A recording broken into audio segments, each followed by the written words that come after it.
Hello guys, welcome to our lecture Indian economy. आप ही लोगों का डिमांड था कि सर पहले इंडियन इकोनॉमी समाप्त कर दीजिए यूपीएससी के लिए, उसके बाद हम जो पॉलिटी स्टार्ट किए थे उसको कंप्लीट करेंगे। देखिए, ये 10 मिनट का सीरीज है, 10 मिनट का सीरीज है और डेली 2 से 3 वीडियो लेक्चर अपलोड होगा। आइए स्टार्ट करते हैं। सबसे पहले जो हमारा लेक्चर का पार्ट 1 है वो है नेशनल इनकम।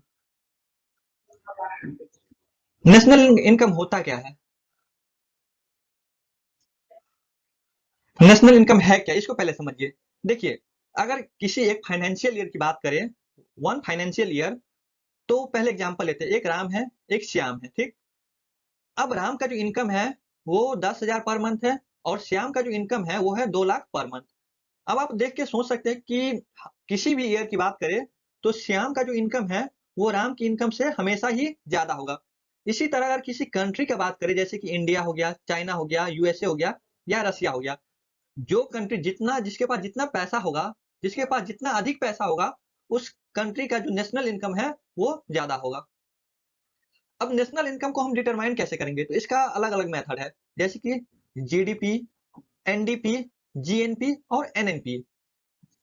इन सबको एक एक करके समझते हैं। सब आइए, national income, GDP, NDP, GNP और एनएनपी। ये जो नेशनल इनकम है, सबसे स्टेबल जो तरीका है उसको जीडीपी बोला गया, सबसे स्टेबल है।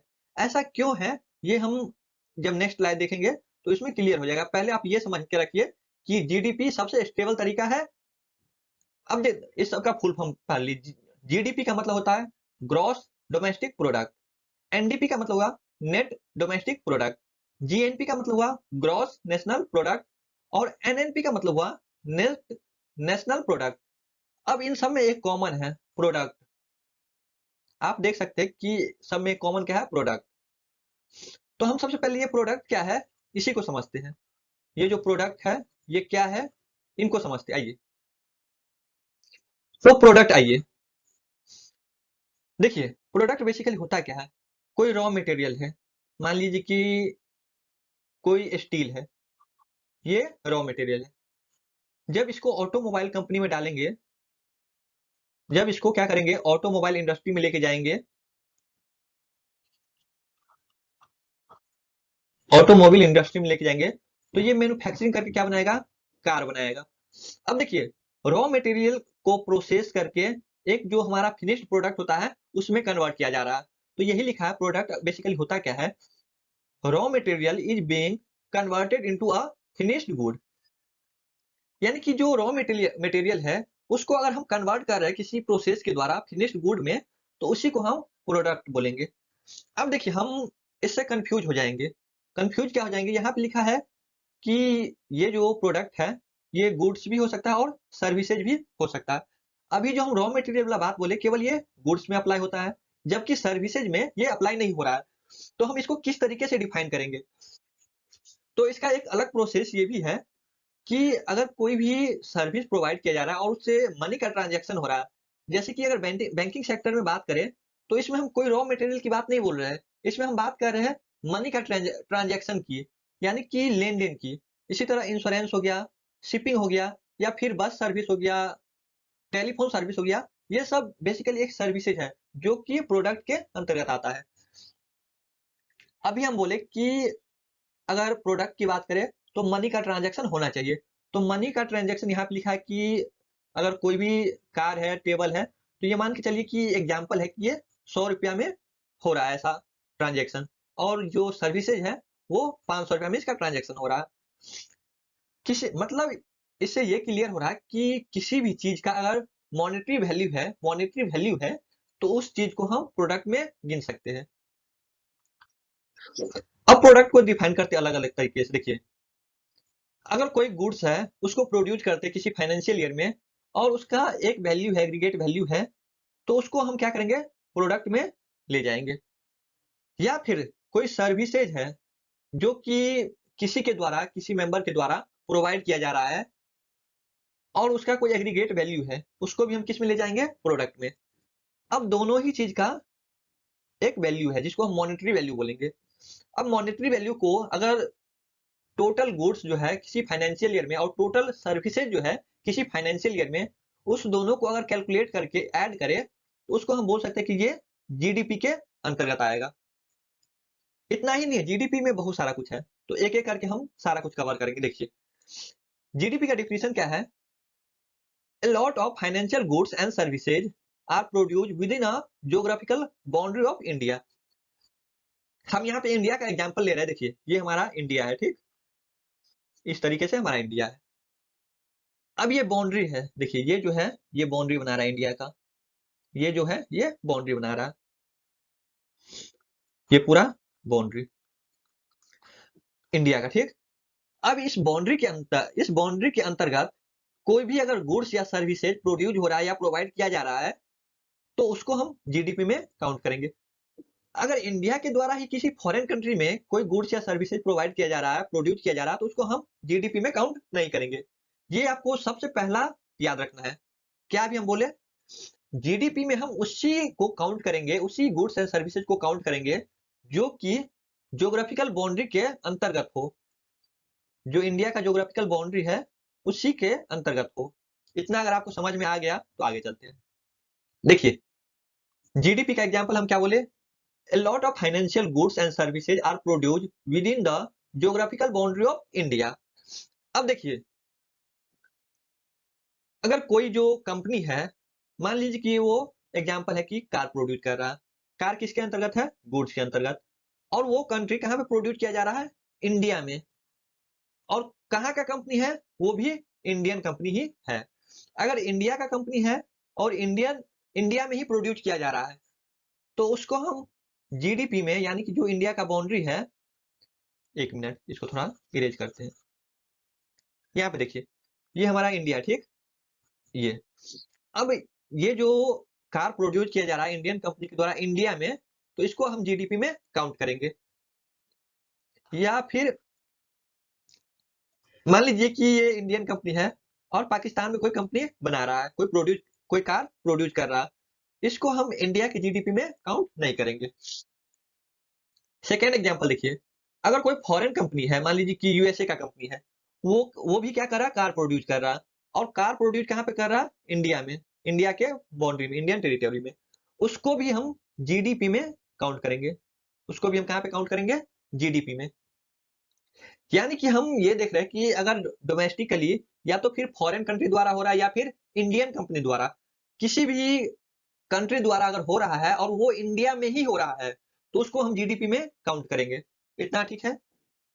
नेक्स्ट आइए, अब देखिए एक साल्ट का कंपनी है, एग्जांपल लेते हैं जीडीपी का। एक टाटा कंपनी है जो कि साल्ट बना रहा है। अब मान लीजिए कि वो साल्ट कितना बना रहा है, 100 प्रोडक्ट बनाया। 100 प्रोडक्ट में वो केवल 80 प्रोडक्ट ही मार्केट में सोल्ड कर पाया, यानी कि बेच पाया, और 12 जो पैकेट है वो गोडाउन में ही पड़ा रह गया। अब देखिए 80 को ही वो सेल किया, 12 गोडाउन में ही पड़ा हुआ है अभी तक, और 8 जो पैकेट है वो अपने कंजम्पशन, यानी कि जो अपने घर में होता है कंजम्पशन, उसके लिए घर में भेज दिया टाटा स्टील कंपनी द्वारा, सॉरी टाटा कंपनी द्वारा, साल्ट कंपनी द्वारा। अब देखिए हम जीडीपी में किस किस को काउंट करेंगे ये समझिए। तो ये जो मार्केट में सोल्ड किया जा रहा है इसको हम जीडीपी में काउंट करेंगे, बाद बाकी हम इन दोनों को जीडीपी में काउंट नहीं करेंगे। क्यों नहीं काउंट करेंगे, क्योंकि इस दोनों द्वारा मनी का ट्रांजैक्शन नहीं हो रहा है। जीडीपी में ये भी होना चाहिए कि मनी का जो ट्रांजैक्शन है वो मैंडेटरी है, मनी का ट्रांजैक्शन होना चाहिए, ये भी आपको याद रखना है।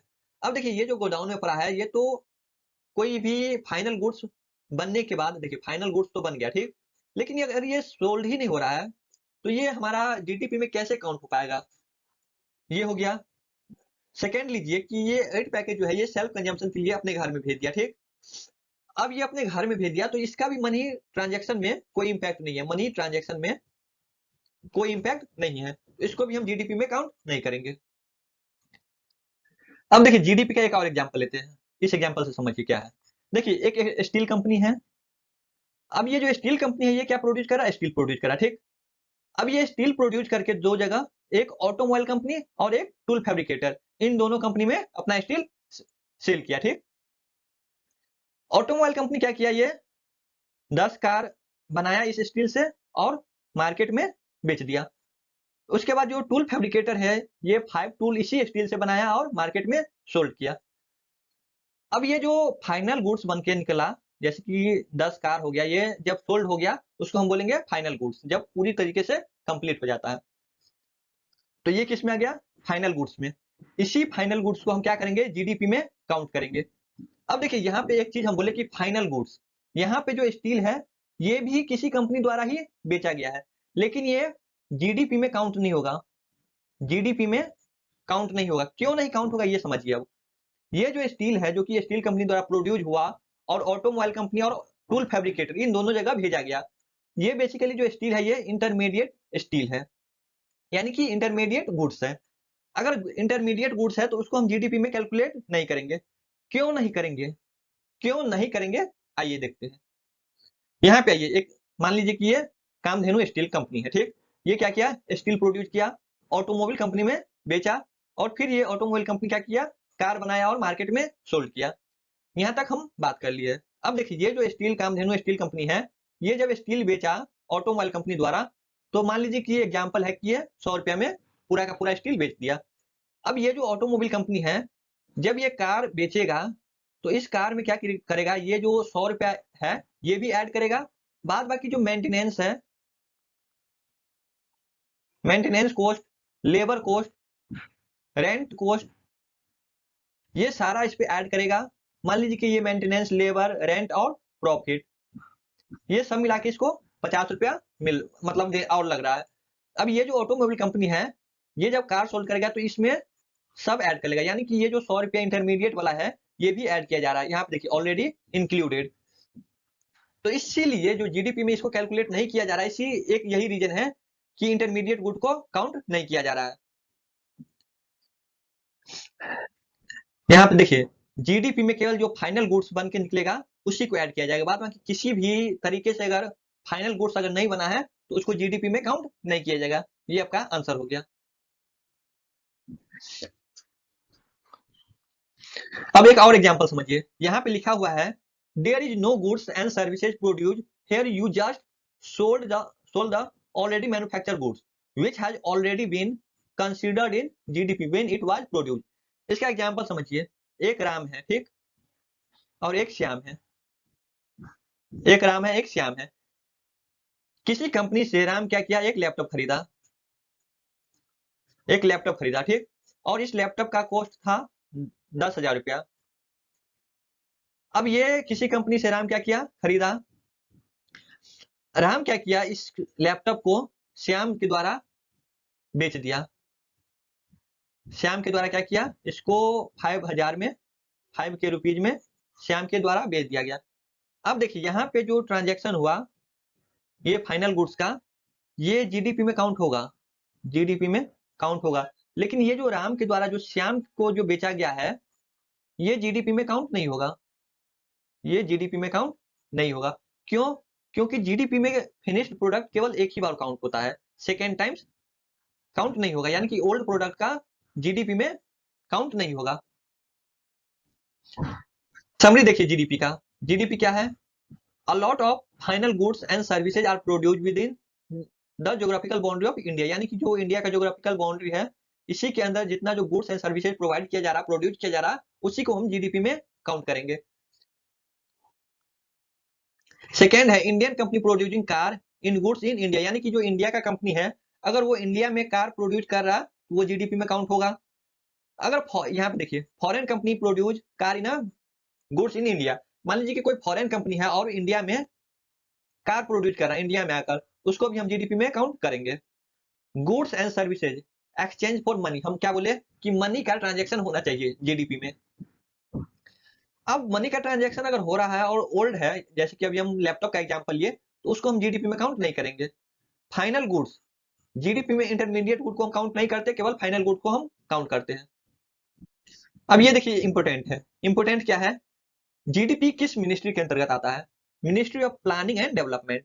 और ये जो डाटा है जीडीपी का वो कौन कैलकुलेट करता है, कौन मेंटेनेंस करता है? तो उसका नाम है सीएसओ, सेंट्रल स्टैटिस्टिकल ऑफिस। और जो हेड मेंबर है ministry of planning and development का, वो है पीएम मोदी। ये तो फुल फॉर्म हो गया, आपको पता है, ग्रॉस डोमेस्टिक प्रोडक्ट।